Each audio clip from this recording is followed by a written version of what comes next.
看完这个视频，就算你是扁塌锅盖头，也能轻松变成蓬松氛围感的发型。把上面的头发拿起来，一正一反。朋友们记好了，这个头发一定要给它拎起来，角度要对，角度不对它是不会蓬松的啊。一正一反，以此类推，往前夹。朋友们看好了啊，一直往前夹，夹到刘海处咱们就不夹了。右边的头发也是一样操作，提起来，一正一反。你看这个一夹就成型，就很方便。一正一反。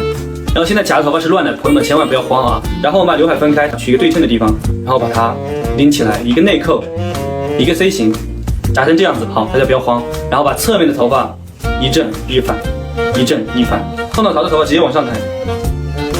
这个时候我们只需拿出吹风机对着这个地方往上吹。